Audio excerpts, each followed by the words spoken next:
Bonjour à toutes et à tous. Aujourd'hui, nous allons parler des remparts. Alors, évidemment, c'est le week-end des remparts, donc j'avais en préparation cette vidéo, mais rien de mieux que de parler des remparts pendant le week-end des remparts. Ça fait beaucoup de remparts, mais de toute façon, toute cette vidéo, il va y avoir beaucoup de mots remparts. D'ailleurs, on va peut-être faire même un compteur de remparts. Euh, ça va l'amener assez haut. Donc tout d'abord, nous allons parler à quoi ça sert. C'est-à-dire qu'on va voir les fonctionnalités du rempart. Il y en a plusieurs. Je dirais même deux, pour être exact, en tout cas selon moi, et nous allons parler de quand est-ce qu'on va les évoluer et lesquels on va évoluer. Tout ça, ça va dépendre donc de plusieurs critères que nous allons parler dans cette vidéo. Alors tout d'abord, à quoi sert un rempart? Un rempart, ça va servir à ralentir les ennemis. Ça va les ralentir pendant que vos défenses sont en train de les tabasser à coups de fléchettes, à coups d'arbalètes, à coups de boulets de canon, à coups de ce que vous voulez, de pouvoirs magiques. Donc finalement, les remparts, il faut les mettre à des endroits où vous avez des défenses qui sont à portée, parce que tout le temps que les unités vont mettre à détruire ces remparts, il faut les attaquer. Si vous mettez des remparts beaucoup trop loin de vos défenses, et qu'il y a par exemple que vos balistes qui sont à portée, alors là ça sert absolument à rien.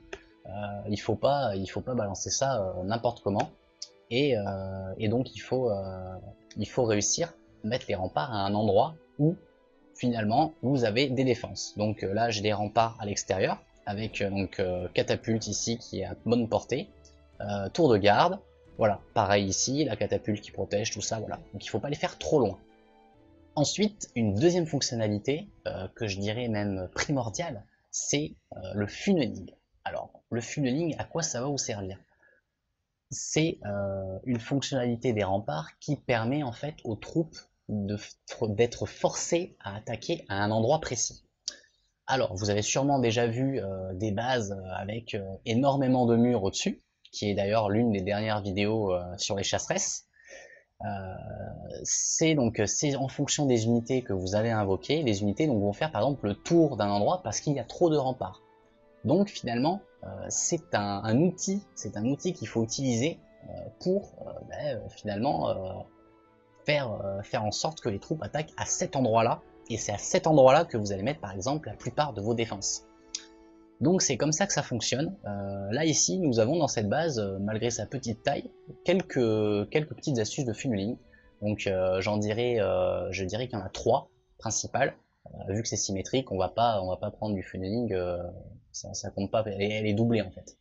Donc le premier point de funneling, c'est ces doubles murs là. Ces doubles murs là font en sorte que les troupes vont être enclins à attaquer ce mur là, donc ce rempart, ou ces deux là, en fonction de l'endroit où on les aura placés. Si on les envoie plutôt à de ce côté de ce fantassin, ici là, on invoque des fantassins, le fantassin attaquera ce rempart là, et si nous invoquons des fantassins ici, ils seront plus enclins à attaquer ici, puisque c'est plus proche. Ils ne vont pas du tout attaquer ces trois murs, puisque ces trois murs sont doublés. Le temps d'attaquer ce mur-là, et finalement, il faudra attaquer aussi celui-là, ou celui-ci. Donc les troupes vont attaquer directement celui-ci. Voilà, c'est comme ça que ça fonctionne. Donc ça, c'est le funneling. Donc ça, c'est le premier funneling que j'ai sur cette base. Le deuxième, finalement, c'est ce mur-ci, ou ce mur-ci qui peut être attaqué si on envoie donc les fantassins à cet endroit. Et enfin, le troisième funneling, c'est cet effet-là, avec donc ces deux murs-ci et ces deux murs-là, qui font donc en sorte que si les unités sont invoquées soit au nord de ma base, soit au sud, la plupart du temps c'est même au sud parce qu'il y a plus de bâtiments pour récupérer plus de mana, une fois que tous les bâtiments sont détruits, donc on détruit tous les bâtiments, il ne reste plus que la baliste est détruite aussi, hop, elle est détruite ici, il reste finalement toutes les troupes à cet endroit. Une fois que les troupes sont à cet endroit, elles vont être enclins à détruire peut-être ces deux murs-là, et essentiellement, voilà, ces quatre murs-là, je dirais même. Mais la plupart du temps, ces deux murs en face, puisqu'ils vont attaquer la citadelle ou les deux tours de titan. Donc, c'est un autre funneling, puisque les troupes vont être au même endroit, toutes au même endroit même, et c'est à ce moment-là que, par exemple, nous avons les 4 tours de titan disponibles pour attaquer et apporter. Vous voyez ici, là, vous avez une petite zone de portée. Vu que la tour de titan fait un effet de zone, il suffit qu'il y ait une unité à cet endroit pour que toutes les unités se fassent défoncer par la tour de titan. Donc c'est un bon choix. Utilisez le funneling, n'en abusez peut-être pas, parce que après vous n'aurez pas forcément assez de remparts pour le faire. Des très bons funneling qui est à la mode en ce moment, c'est le fait de mettre énormément de murs, comme dans la vidéo que vous avez sur le full chasseresse, que vous allez voir en lien en fin de cette vidéo. Donc c'est une deuxième fonctionnalité. Ensuite, nous allons parler donc de quand est-ce qu'on va évoluer ces remparts. Alors moi, j'ai essentiellement deux moments pour les évoluer. Le moment de ce week-end qui n'est pas forcément un moment puisque c'est exceptionnel. Le moment principal, c'est lorsque j'attends mes anneaux et que finalement je n'ai pas assez d'anneaux pour monter ma citadelle. Donc là, j'engrange de l'or, j'ai plein d'or, et je ne sais pas quoi en faire puisque toutes mes défenses sont au maximum déjà. Sauf peut-être mes réservoirs d'or, mais vu que mes réservoirs d'or, j'ai besoin de 1000 anneaux, 1500 anneaux pour les évoluer, ça me fait rebaisser mon compteur d'anneaux, il faut que je le remonte encore, donc finalement ça ne vaut pas le coup. Surtout que si vous augmentez pas, là si je prends par exemple, je peux aller jusqu'à 4 350 000, je n'ai aucune amélioration qui me demande 4 350 000 or, donc je ne vois pas l'utilité d'augmenter les réserves d'or. Voilà, c'est mon truc à moi. Donc finalement, ce qui va nous intéresser, c'est lorsqu'on a trop d'or. Lorsqu'on a trop d'or, gardez toujours un bâtisseur disponible, et avec ce bâtisseur, vous avez donc la possibilité de faire vos remparts, et à ce moment-là les faire. Comme par exemple améliorer aussi les titans, puisque ça ne demande que de l'or.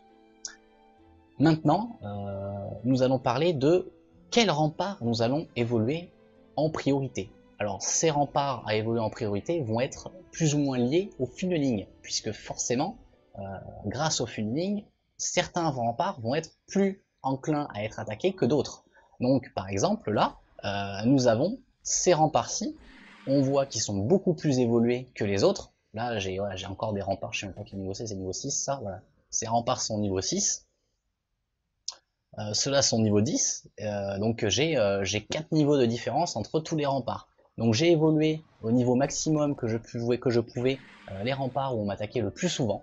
Donc pour faire ça, forcément, je regarde les replays, je me dis, sur 10 attaques, j'en ai plus de 6, c'est sur les côtés. Forcément, si plus de 6 sur les côtés, j'évolue ces remparts en priorité. Une fois que j'ai évolué ces remparts en priorité, je regarde les autres vidéos, je me dis, voilà, des fois on m'attaque par ici, donc j'ai évolué ces remparts. Ici, là, si je veux, on m'attaque, des fois, il y a tous ces murs remparts là qui sont détruits, ça fait pas mal, je ne vais pas forcément les évoluer, je vais évoluer plutôt les remparts qu'on va me détruire par la suite. Donc là, ces deux remparts-ci et ces deux-là, qui sont détruits quasiment 100% du temps lorsqu'on m'attaque au nord ou au sud, et donc pareil, j'ai amélioré plus particulièrement ces remparts qui sont niveau 9 ici, que je suis en train d'évoluer, ceux-là qui sont niveau 10, ceux-ci aussi, et puis ensuite ceux-là là, qui sont aussi un peu évolués, parce que si on m'attaque par le sud, ça va être ces remparts-là qui vont en pâtir. Donc c'est comme ça qu'il faut choisir ces remparts. Si vous avez des bases où tous les remparts sont plus ou moins équivalents, ce que je vous propose, c'est d'en améliorer peut-être 1 sur 2 pour que la personne ne sache pas sur quel rempart elle va finalement finir, puisque si vous améliorez un quart de cercle, la personne ne va pas attaquer ce quart de cercle, puisque les remparts seront un peu plus haut niveau. Ou peut-être vous mettez une défense en amélioration à un endroit, et vous améliorez les remparts pour compenser plus ou moins cette amélioration. Donc la personne se dit, est-ce que je prends les remparts plus forts ou avec une tour en moins, ou est-ce que je prends les remparts plus faibles avec toutes les tours disponibles. Et donc voilà, ça sera tout pour cette vidéo. J'espère que vous avez pu apprendre des nouvelles petites choses. Et moi je vous dis à la prochaine. Ciao!